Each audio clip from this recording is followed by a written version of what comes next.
안녕하셨습니까? 우리가 변해야 화목하게 산다. 변화산 토크의 주제를 맡은 대전성지교회 심상현 목사입니다.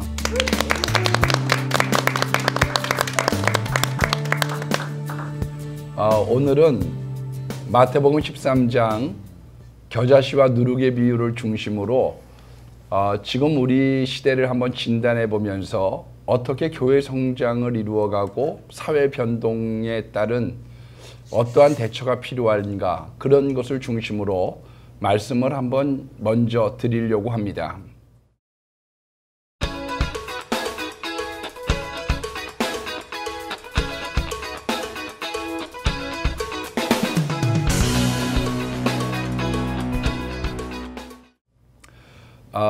우리 기독교 역사를 보면 예수님께서 12제자를 그리고 70문도를 또 베드로가 3,000명의 사람을 회개도 시키고 5,000명의 사람들이 몰려들면서 예루살렘 교회가 약 1만 명 정도를 상회했다고 합니다. 그 이후에 사도행전의 역사를 통해서 서바나까지, 오늘날 스페인까지 복음이 증거가 되어지고 오늘날 이 땅에 오게 되었습니다. 우리가 유럽이 기독교화된 것도 가만 고찰해 보면 작은 겨자씨 하나가 바뀌어서 큰 열매를 맺어갔고 그와 같은 역사의 현장을 우리들이 우리나라에서도 목도했다고 볼 수가 있습니다. 로마가 기독교화가 되게 될 때 두 부류의 사람들에게 기독교가 결정적인 영향을 미치게 되었습니다. 한 부류는 노예 출신의 군인들이었죠. 그들에게 복음이 들어가니까 상관에게 충성을 하게 되고 이 사람들이 중심 무대에서 장군을 맡게 됩니다. 다른 한 가지는 기독교인 처녀들이죠. 정숙한 삶을 통해서 로마의 귀족들 자녀들과 결혼을 하면서 2세들을 기독교화시키면서 10%도 안 됐던 사람들이 로마를 기독교화시키게 되죠. 거기에 콘스탄티누스 황제가 중심에 서게 되었고 우리가 알고 있는 막센티우스 전쟁이 기독교 기폭제가 됐다고 말씀드릴 수가 있습니다. 여러 중세 시대를 거쳐서 스페인이나 영국에 오게 됐을 때에도 영국에서도 많은 영향을 미치게 되었습니다. 비록 적은 숫자였지만 그 사람들의 삶에 영향을 주는 것이 많은 기폭제를 갖고 왔던 것으로 우리가 판단할 수 있습니다. 누룩과 같이 성격을 바꿔놓은 거죠. 미개했던 종족들, 우리나라에 도래했던 일들도 보면 아펜젤러, 언더우드가 100여 년 전에 우리나라에 오면서 많은 영향들을 미치게 됐던 걸 볼 수가 있습니다. 1995년에 정동교회를 설립을 하고 그리고 거기에서 이승만, 서재필, 윤치호, 주시경, 이상재, 남궁옥, 이와 같은 조국의 근간을 놓을 수 있는 사람들의 영향을 미치는 가운데 세상에 많은 영향을 주고 급속한 성장을 이루어서 천만 기독교 인구를 우리가 헤아리게 되었습니다. 우리가 장로교 쪽에서는 언더우드와 같았던 사람이 고아원을 운영을 하면서 김규식과 같은 고아를 발굴해내기 시작하고 연세대, 경신고, 수많은 학원 사업들 그리고 신혼여행조차를 전도여행으로 다녀오면서 개성, 솔레, 평양, 의주, 강계, 압록강변을 돌면서 100여 명 사람들을 세례를 주는 가운데 돌아오게 되었습니다. 그와 같은 기폭제로 우리나라가 지금까지 왔는데요. 이런 것을 우리가 고찰해 보면서 우리가 어떻게 변화가 되어지고 겨자씨처럼 누룩처럼 세상을 바꾸어야지 될까를 생각하는 그런 시간이 됐으면 좋겠습니다. 감사합니다.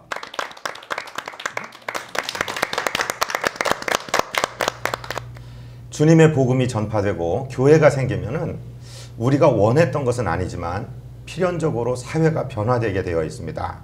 그것을 선교학에서는 복음과 문화 변동 또는 사회 변동이라고 얘기하는데요. 오늘 이 일에 대해서 좀 심층적으로 대화하기 원하는데요.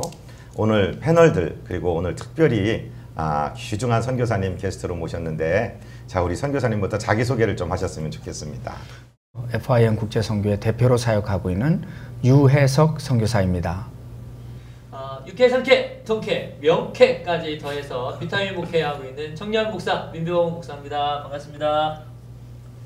안녕하세요. 마라나타 나사렛 교회를 섬기고 있는 박근식 목사입니다. 반갑습니다. 대전 성지교회를 섬기고 있는 심상현 목사입니다. 안녕하세요.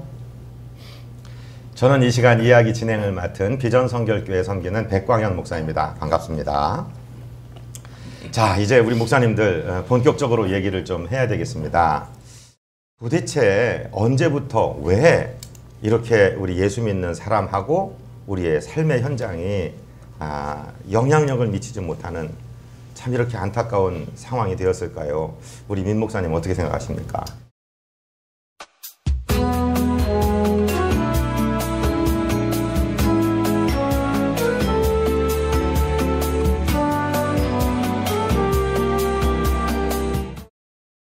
제가 최근에 그 신문을 좀 봤는데요. 그러니까 인터넷 신문인데 거기에 보니까 어느 단체에서 우리 종교 지도자들 사회적 영향을 끼치는 그 순위를 이렇게 했더라고요. 근데 1위부터 10위까지 중에 우리 기독교, 개신교 우리 목회자는 2분, 그리고 나머지는 카톨릭과 천주교. 이를 최근에 이렇게 집단으로 강연하시는 스님들도 많이 그 이름에 올라가 있더라고요. 사실 과거 우리 목사님 말씀하셨지만 한국교 초대만 해도 퍼센트가 얼마 되지 않는 우리 개신교, 기독교인들이 사회를 변혁시키는데 또 우리 일제 침략하에서는 또 독립운동원에 앞장섰지 않습니까? 그런 걸 보면서 좀 안타깝더라고요. 그래서 가만히 제가 생각해 보니까 결국은 교회가 너무 이렇게 힘으로 또 세상을 어떻게 이렇게 복음을 좀 고자세 전하려고 하는 원인이 있지 않나 그런 생각도 해보고 사회적으로 영향력도 그 최근에 지난달 여름에 한번 우리 교황이 한번 방한했는데 그 교황이 방한하고 그런 사회적인 분위기도 뭔가 선행, 착한 일 개신교 정말 많이 하는데 그런 거 잘 모르고 우리 사회적인 그 이미지가 그렇게 천주교는 선행하고 개신교는 그거 안 하는 그런 이미지도 있지 않나. 그래서 저는 우리 청년들 만날 때마다 선행을 강조하는 건 아니지만 우리가 몸된 그리스도인으로 마땅히 해야 할 그런 선행 그 일을 해야 된다 이런 걸 이야기하거든요. 그래서 결국은 세상 사람들은 아직 하나님을 모르는 사람들은 그런 드러나는 일, 겉으로 드러나는 일, 착한 행실 이런 걸 보고 그냥 단순하게 파악한다고 얘기하면 또 뭐라 할지 모르겠지만 그런 거에 더 이렇게 민감한 게 아닌가 저는 그렇게 생각을 해봅니다. 네, 홍보적인 문제도 많이 결여가 되어 있었다는 지적이시네요. 그렇습니다. 우리 박근식 목사님은 어떻게 이 문제를 진단하고 계세요? 우리 한국 교회의 성장과 더불어서 사회 변동에 따른 영향력 반드시 있어야 되는데 왜 그렇지 못한가? 목사의 한 사람으로서 좀 가슴 아프게 생각을 하는데 성경에 보면은 예수님께서 마가복음에 5장에 이제 군대 귀신 들린 그 사람을 이제 만나게 됩니다. 그때 예수님께서 돼지떼에게 들어가라 이렇게 명령하니까 이제 바다에 들어가서 몰살되는 그 사건이 있지 않습니까? 한 사람이 이렇게 2,000마리가 되는 귀신이 들었을 때 영향력은 대단했습니다. 네. 부정적인 영향력이죠. 반대로 성령의 뜨거운 체험, 성결의 은혜를 체험한 사람이 이 시대에 과연 어떤 영향력을 미치는가 생각해 봤을 때 부족해서 그런 거 아닌가. 오순절 마가다락방에 임했던 성령의 불같은 역사가 이 시대에 다시 한번 재현돼야 영향력 있는 교회 성장과 또 사회 변당에 따른 리더자로서의 교회 역할 가능하지 않을까. 이렇게 한번 진단해 보고 싶습니다. 그렇습니다. 네. 인간의 교양이나 노력이 아니라 성령 하나님의 정말 전권적인 충만을 할 때 우리의 삶이 변할 수 있고 그것이 영향력을 미칠 수 있다는 말씀이네요. 우리 유혜석 선교사님은 그 이집트나 이 중동에서 사역 오래 하시고 또 영국이라는 문화권 안에서 17년 이상 동안 이렇게 생활하시고 하셨습니다. 외국의 교회들 또는 선교지를 보시면서 그들에게도 이런 문제가 동일하게 있는지 아니면 우리 조국 교회만 이렇게 특별한 것인지. 사실 이슬람권에서는 지난 20년 동안 최소한 약 200만 명에서 많게는 700만 명 정도가 주님 앞에 돌아온 그런 역사적인 사실들이 있습니다. 네. 한국 교회가 내리막길을 걷는 것은 저는 자본주의하고 상관이 있다고 볼 수 있습니다. 왜 그러냐 하면 한국교회 역사가 굉장히 특이하게 자본주의가 들어오면서 자본주의의 성장과 교회의 성장이 맞물려 있습니다. 사실 자본주의와 교회가 함께 성장하기는 굉장히 어렵습니다. 자본주의는 소유욕과 독점력에서 나름대로 성장을 하기 시작하지만 교회나 기독교는 헌신과 희생, 다시 말해서 자기를 비움으로써 성장하는 그런 종교였는데 우리 한국교회에서는 특별하게 자본주의와 기독교가 함께 성장하는 그런 현상을 경험해 왔다고 볼 수 있습니다. 네. 저는 한국교회의 문제는 신앙의 사유화에 있지 않은가 이렇게 생각을 해봅니다. 예를 들어서 우리 주님을 생각해 볼 때 일생 동안 남을 위해서 살다가 일생 동안 자기 자신이 아니라 남을 위해서 살다가 돌아가신 그분이 우리의 삶의 모델이라고 한다면 역시 우리 기독교인의 삶도 헌신과 희생 그리고 또 자기를 비움 이런 것들이 우리의 모델이 돼야 됨에도 불구하고 제가 한국교회에 와서 작년부터 이제 가장 오랜 시간을 한국에 살고 있는데 헌신과 희생, 섬김이라는 단어가 과거에 비해서는 사라져가고 있다는 것을 느낌을 지울 수가 없습니다. 사실 제가 한국을 떠나기 전에 25, 6년 전 또 30년 전에는 한국교회의 성장과 함께 헌신, 희생 뭐 이런 단어가 주류를 이루었고 어떻게 하면 우리의 삶을 남을 위해서 헌신할 수 있을 것인가 이런 것들이 우리의 사고의 중심이었는데 오늘날 한국에 들어와서 느끼는 것은 자본주의에서의 그 결론이 우리 한국 기독교인들의 결론과 맞물리는 것이 아닌가 하는 그런 위기의식을 저 자신이 느꼈습니다. 한국교회의 위기는 자본주의와 기독교가 함께 성장을 하면서 기독교의 본질을 상실한 데서부터 오지 않았는가라고 개인적으로 생각합니다. 맞습니다. worship, 예배한다는 말도 worth라는 가치를 드린다는 데서 나왔는데 희생한다, 헌신한다의 개념은 없어지고 어느 교회 가면 더 편안하게 예배 드릴 수 있고 어느 교회는 차량을 운행을 해주고 어느 교회가 우리 아이를 제일 잘 길러줄까 이런 개념으로 뭘 받는 개념으로 바뀌고 나니까 완전히 큰 대형 마트에 손님들 몰리고 동네 슈퍼마켓 망하는 것처럼 그런 현상들을 많이 보였는데 이건 자본주의의 병폐를 교회가 그대로 따라가고 있는 거 아닌가 하는 정말 아주 중요한 지적을 하셨는데요. 오늘 우리에게 이 문제를 제시해 주시고 소개해 주신 우리 신 목사님께서는 도대체 이 문제 왜 이렇게 생겼다고 진단하십니까? 몇 가지 원인이 있겠습니다만은 제가 이렇게 만나봤던 그 대형 교회 목사님들이요 생각보다 굉장히 검소하세요. 네. 예, 반찬도 3가지 이상은 안 먹고 근데 사회적으로 비춰질 때에는 이분들이 굉장히 화롭게 생활하는 걸로 비춰주고 있는 게 아닌가.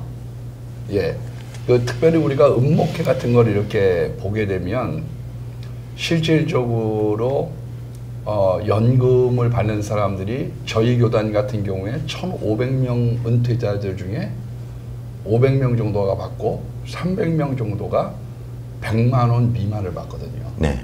그러니까 100만 원 이상을 받는 분들이 1,500명 중에 200명밖에 안 되시는 거예요. 예.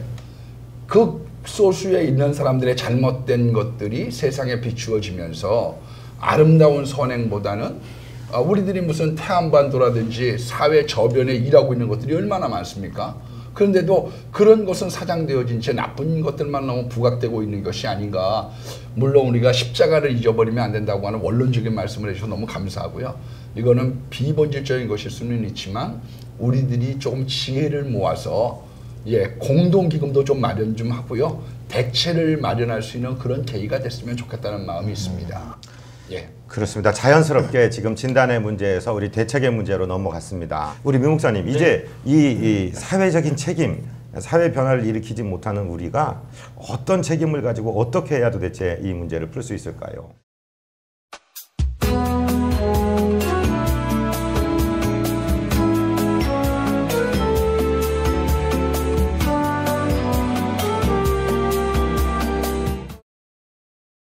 아까 계속 말씀하셨지만 우리 청년들이 정말 건강하게 캠퍼스 안에서의 어떤 아름다운 일들, 예를 들면 신천지나 이단들도 뭐 청소도 하고 뭐 여러 가지를 하지만 우리 기독인 청년들도 대사회적인 이미지 쇄신을 위해서 저는 해야 된다고 생각이 들어요. 예를 들면 학원 선교단체만 있는 게 아니라 기독인들의 어떤 봉사 동아리도 좀 있고 또 캠퍼스를 깨끗게 하는 뭐 청소팀도 있고 뭐 이래서 사회적인 어떤 그 이미지 쇄신을 저는 꼭 해야 된다고 생각합니다. 그러니까 왼손이 하는 일을 오른손이 모르게 하는 건 참 중요하지만 저희들 본질을 참 잘 잡고 가면 대사회적으로는 기독교가 본의 아니게 계속 이렇게 막 어떤 형제의 눈물 어린 고백을 제가 최근에 들었는데 회식 자리에서 교회가 안주거리가 된다는 거예요. 네. 그러니까 그 형제 혼자 이렇게 아무리 애쓴들 거기는 뭐 말이 안 통하는 거죠. 너무 속상했다. 그래서 그들이 항변을 해도 듣지도 않고 그래서 저도 가슴이 아팠는데 결국은 우리 기독인들이 정말 건강하게 목회하는 것도 중요하고 또 건강하게 봉사하는 것도 중요한데 이것들을 앞서 이야기를 연결해서 보면 잘 소개하는 것도 중요하겠다. 이런 믿음의 사람들이 착한 행실을 드러나지 않게 하지만 저희들이 뭐 책임감 있는 기관에서라도 이것을 잘 전달하고 좀 알리는 일 제일 중요하다. 저도 그렇게 생각을 한번 옳습니다. 해봅니다. 동시에 주님께서는 등경 위에 있는 등불처럼 너희 착한 행실을 사람들 앞에 비추게 하여 하나님께 영광을 돌리게 하라는 말씀을 분명히 하셨으니까 이 사안이 나팔을 불면서 등불을 비추듯이 해야 될 사안인가 또 그것이 주님의 영광이라면 반드시 그렇게 해야 되겠고 나의 영광이 드러나고 내 교만이 드러나는 일이라면 우리는 오른손이 하는 일 왼손이 모르도록 그렇게 해야 되는 노력이 필요하지 않은가. 근데 좀 더 말씀드리면 방송에 가끔 이렇게 대중방송에 그 나오면 공영방송 이런 데 나오면 말하는 뉘앙스를 보면 크리스찬이거든요. 근데 본인이 크리스찬이가 얘기 안 해요 요즘은. 근데 그런 것도 사실은 저희들이 조사해 보면 다 크리스찬이더라고요. 봉사하는 거나 착한 일을 하거나 이런 부분들. 그러니까 이런 부분들을 저희들이 좀 더 건강하게 알리고 또 도전 주고 하는 일이 청년들한테는 필요하지 않나 그런 생각을 해봅니다. 그래야 좋은 모델로 따라가기도 하고 또 그렇게 따라가는 경우가 있기 때문에 그런 일을 저희들이 좀 지혜롭게 더 잘 알리는 일이 중요하다 생각을 해봅니다. 옳습니다. 그냥 기도하고 전도하면 되지 뭐 내 영광을 드러내 이렇게 얘기하는 분들이 많은데 특별히 인터넷 공간 같은 데서 우리가 적극적으로 대처할 필요도 참 많이 필요하겠다. 그리고 우리 젊은 세대들을 위해서는 꼭 그러하겠다 그런 생각을 하게 되네요. 자, 우리 선교사님께서는 지금 우리나라에 이슬람이 정말 엄청난 속도로 밀려 들어오고 있고 이 매체를 보면은 이슬람을 아주 부드럽고 좋고 친근하고 그런 평화의 종교로 보도하고 하는 일들이 굉장히 많거든요. 네, 그렇죠. 이런 문제를 우리 예수 믿는 사람들이 어떻게 대처해야 되고 도대체 어떻게 좀 해야 좋을까요? 지금 현재 한국에 이슬람으로 개종하는 사람들이 1년에 한 몇 명 정도 되는지 아시나요? 매년 이슬람으로 개종하는 사람들이 7,000명이 넘습니다.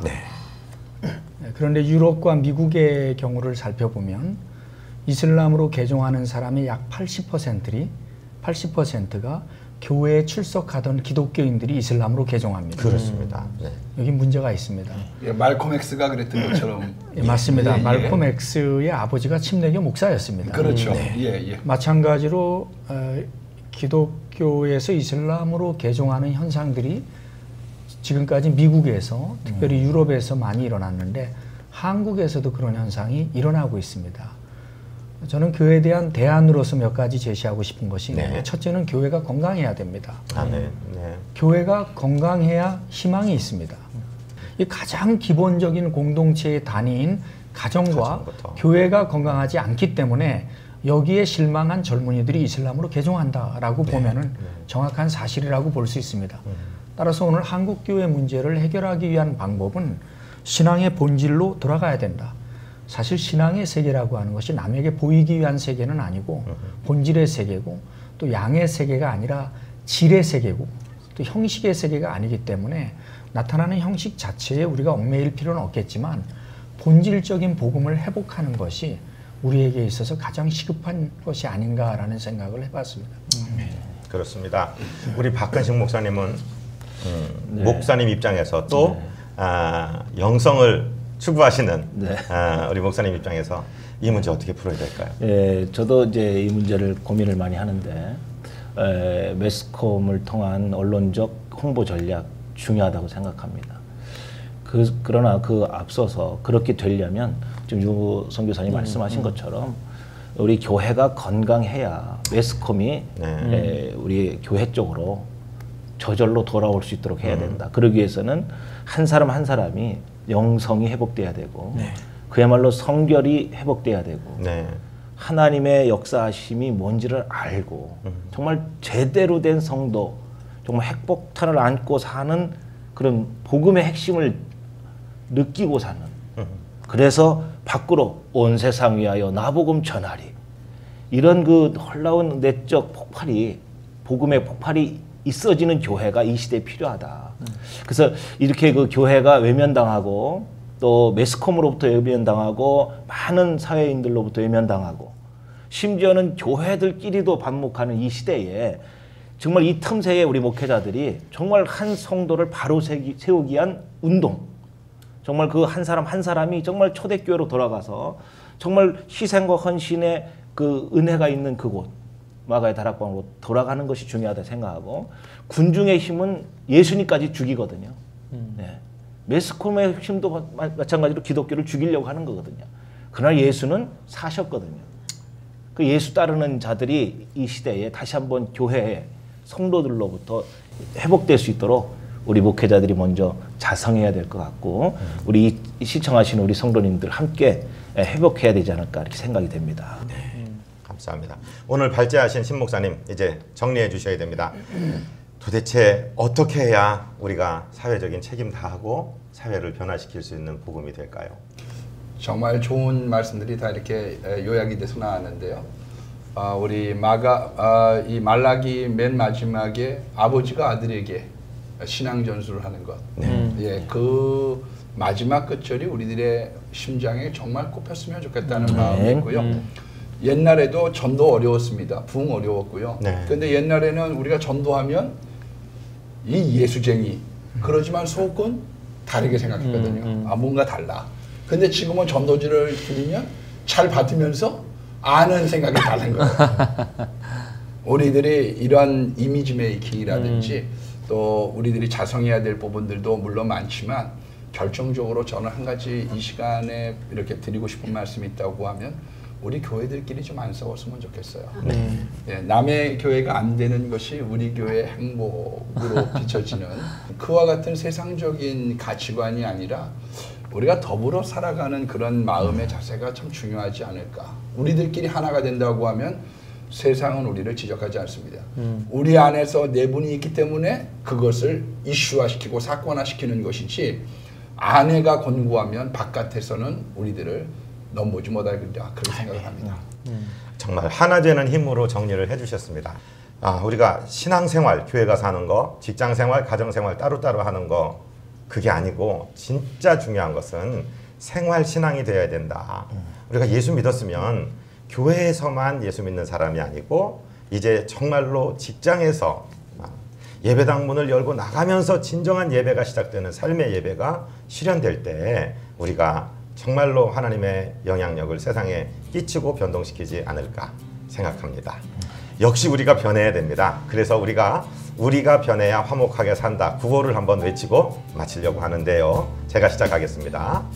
우리가 변해야 화목하게 산다. 변화산. 야! 수고하셨습니다.